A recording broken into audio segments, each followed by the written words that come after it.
Well, hi, this is Philip with RTX Honeybees. I want to talk to you guys a little bit more about swarm trapping. Uh, as many of you know, I do have a farm and I have a lot of swarm traps on that farm, and I'm very fortunate to have that opportunity. But some people live in urban areas, suburban areas also, and they think, you know what, I can't catch swarms. I live in the city. Well, bees are everywhere. So you can catch swarms, and I do catch swarms. I live in suburbs of Dallas, and I put out swarm traps in the suburbs of Dallas. And I didn't catch any swarms last year, but 2 years ago I caught two or I think three swarms here. I know I caught one, maybe two at this location. So I'm about to go ahead and bait this one, and then I'll talk to you guys a little bit about how I set these up. I'm using my lemongrass oil and my Q-tips.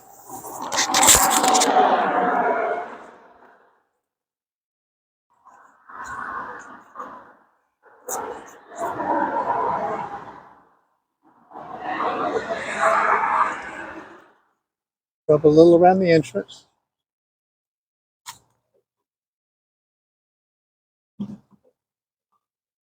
And then weight it in the top. Let's talk a little bit about this location. So I am at the intersection of a busy neighborhood street and a residential alley. This happens to be about 800 or 1,000 yards from my Capel apiary. There's the thing about suburbs is people like to have a lot of lush growth, and almost everything is irrigated. So here's some flowers here.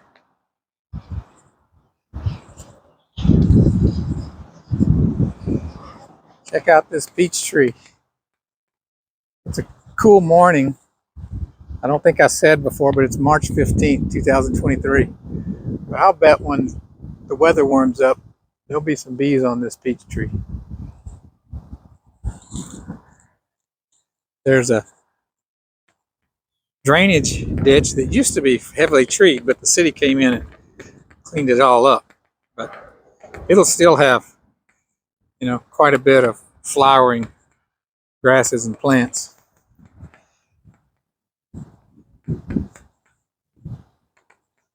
That's a concrete wasteland there, but I think my bees do get their water from that never stops running.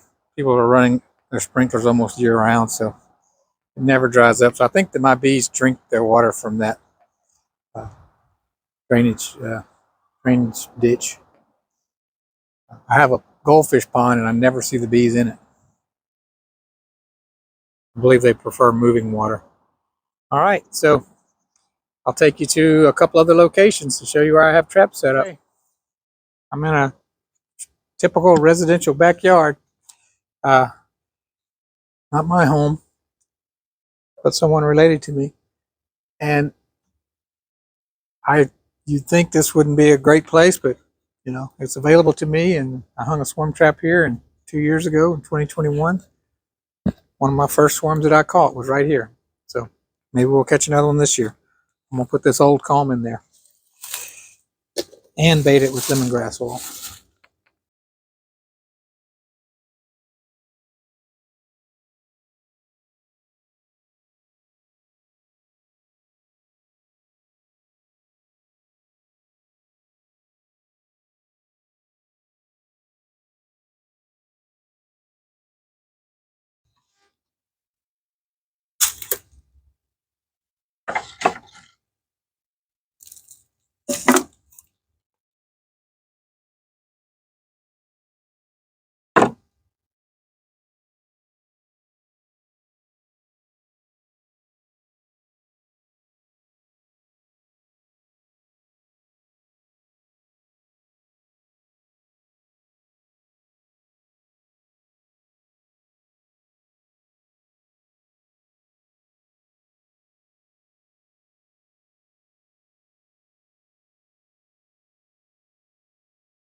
This location is approximately 1/4 mile from my bee yard. I only have 3 locations in this area. I do know that there are of 5 beekeepers within a mile of my home bee yard. So there's plenty of bees around, even in suburban communities. I have one more location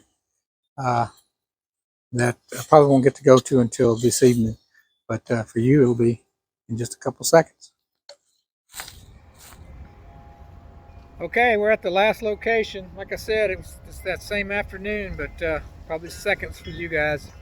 I'm here at my friend's house. Hello. Rex.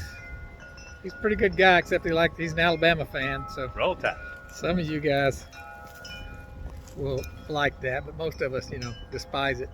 All right, so I've got this swarm trap over at Rex's house, but I was just talking to Rex. I'm amazed at how much things have changed. We had this trap set across the old drainage ditch, and over there was just wilderness before, but now they're putting in a new neighborhood. So, and I cannot believe we haven't caught swarms here, because it looked like the perfect place for bees. So now that it's just a regular neighborhood, we'll probably catch bees.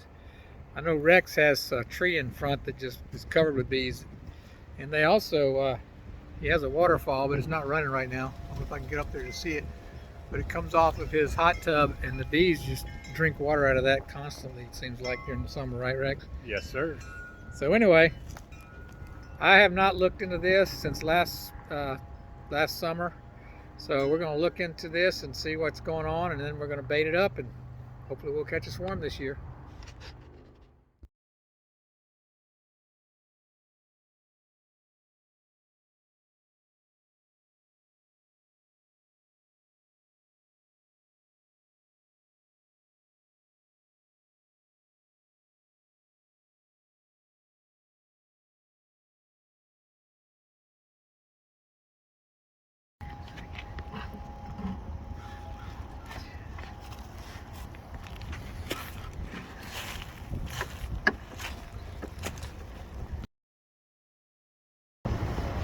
Sarge and I took 2 colonies out to his house last week.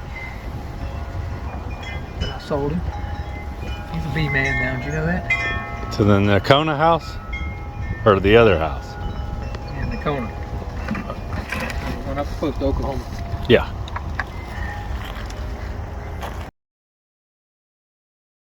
I expect this to be eaten up by wax moth.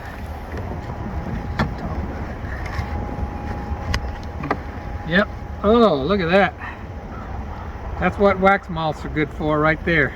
They have totally destroyed that. That is incredible, isn't it? So anyway, we'll get rid of that. Bees don't want that mess. But it's to be expected when here we got more to talk about. This is what we call in the South dirt daubers, or mud wasps, some people call them. Let's take all that out.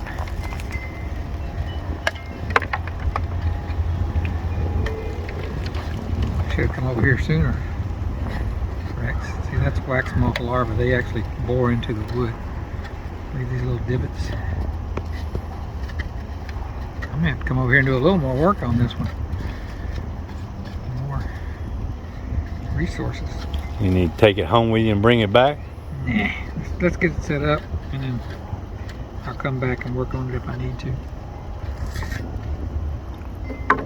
I expected, I didn't know they'd tear it up that bad, but I expected there'd be a lot of wax moth damage in that frame right there. And if we don't get bees, I expect that one to be the same.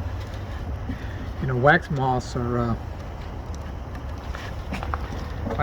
natural predator, and they're actually good for bees in the wild, because what they do is they clean out old comb in like a tree or something, so it cleans it up so the bees can start fresh with new comb. So we just don't like them in managed colonies.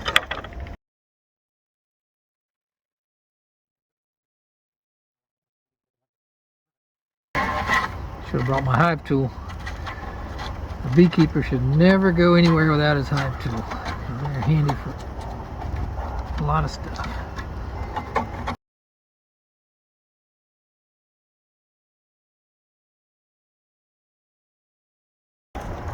We caught no swarms and we raised a lot of wax moths, Rex. The wrong thing to be doing. More wax moth food.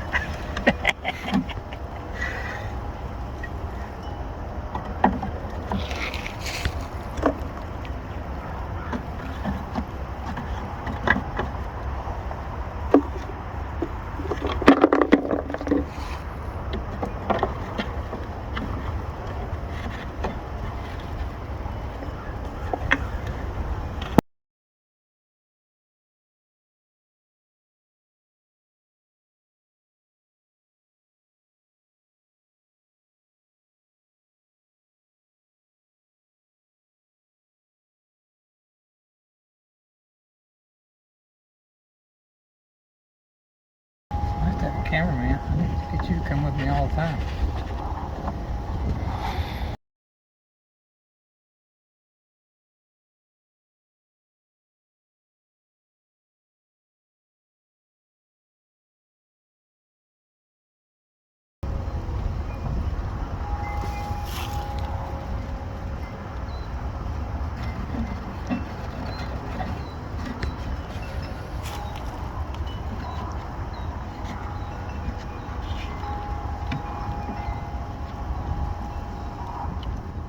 Okay, that wraps up this video of urban swarm trapping.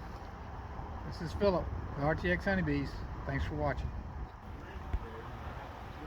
Well, looks like we've had some success over here at my friend Rex's house. I guess we're going to have to call these Alabama bees.